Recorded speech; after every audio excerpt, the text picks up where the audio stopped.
হাওড়ায় গুলিকাণ্ডে সরিয়ে দেওয়া হলো হুগলির চণ্ডীতলা থানার আইসিকে। মধ্যরাতে শিবপুরে গুলিবিদ্ধ হন চণ্ডীতলা থানার আইসি, রক্তাক্ত হন সঙ্গিনী।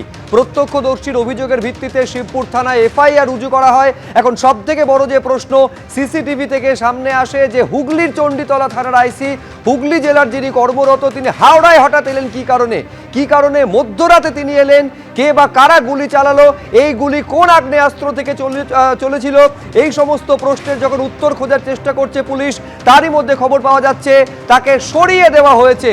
চণ্ডীতলা থানার আইসিকে সরিয়ে দেওয়া হয়েছে বলে জানা যাচ্ছে। ময়ূক ঠাকুর চক্রবর্তী আমাদের প্রতিনিধি আরো আপডেট দেবেন এই নিয়ে। ময়ূক, কি খবর রয়েছে?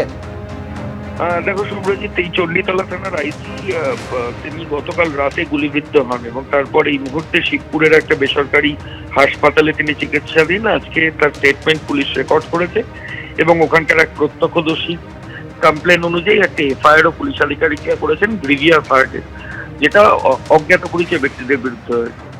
এরপরই যেটা খবর পাওয়া যাচ্ছে হুগলি গ্রাম রুরাল পুলিশের তরফ থেকে, যে আজকে সকালে গোটা বিষয়টা হুগলির রুরাল পুলিশের নজরে আসে এবং তারপরই চণ্ডীতলা থানার আইসির পক্ষ থেকে তাকে সরিয়ে দেওয়া হয়।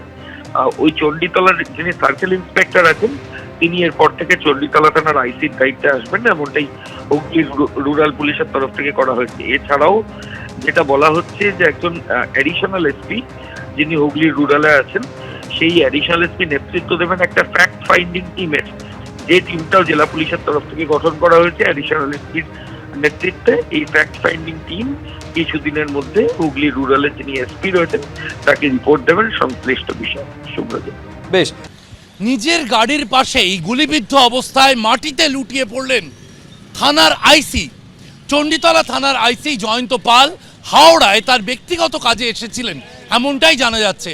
হাওড়ার নেতাজি সুভাষ রোডে এই ঘোষপাড়া এলাকা, রাস্তার ওপারে গাড়িটা রেখে ব্যক্তিগত কাজে এই ঘোষপাড়ায় এসেছিলেন চণ্ডীতলা থানার আইসি জয়ন্ত পাল বুধবার রাত 11:30 নাগাদ। এবং এখানেই কিন্তু এই ঘোষপাড়া এলাকায় এই গলির মধ্যে কিন্তু গুলির খোল উদ্ধার করেছে শিবপুর থানার তদন্তকারী পুলিশ আধিকারিকরা। এবং এই রাস্তার ওপারে ব্যাটরা থানার অন্তর্গত এলাকা, রাস্তার ওপারটা, সেই রাস্তার ওপারে ব্যাটরা থানার এলাকায় গাড়ি রেখে জয়ন্ত পাল এখানে এসেছিলেন এই বহুতলের সামনে কোনো এক বন্ধুর সঙ্গে দেখা করতে। এবং এক মহিলা এখানে উপস্থিত ছিলেন এমনটাও কিন্তু তদন্তকারীরা জানতে পেরেছেন। এবং এই যে দেখা যাচ্ছে রাস্তায় বিভিন্ন জায়গায়, একাধিক জায়গায় কিন্তু রক্তের দাগ দেখা যাচ্ছে এখনও। রাস্তার ওপারে গাড়ি রেখে এসেছিলেন জয়ন্ত পাল। কে 11:30 নাগাদ দেখা যায় তার গাড়ির পাশেই গুলিবিদ্ধ অবস্থায় এই পুলিশ আধিকারিক, তিনি মাটিতে লুটিয়ে পড়ছেন। এলাকার বাসিন্দারা এমনটাই দাবি করছেন। কিন্তু হাওড়া সিটি পুলিশ সূত্রে যা জানা যাচ্ছে তাতে ব্যক্তিগত কাজে চণ্ডীতলা থানার আইসি তিনি হাওড়ায় এসেছিলেন এবং এই ঘটনার সঙ্গে কোনোভাবে দুষ্কৃতী দৌরাত্ম্য জড়িত নয়। তাহলে গুলি চালালো কে বা কারা, এই প্রশ্ন উঠছে। এবং এই যে গুলিবিদ্ধ হয়েছেন পুলিশ আধিকারিক, সেই গুলির সঙ্গে তার যে সার্ভিস রিভলভার, তার গুলি খুব মিলিয়ে দেখা হচ্ছে। কারণ দুষ্কৃতী যোগ না থাকলে গুলি চলল কোথা থেকে, এই প্রশ্ন কিন্তু উঠতে শুরু করেছে। প্রশ্ন উঠছে এলাকার নিরাপত্তা নিয়েও। ক্যামেরায় দীপ্তেন্দু চক্রবর্তীর সঙ্গে সুনীত হালদার ও শিবাশিস মৌলিক, এবিপি আনন্দ, হাওড়া।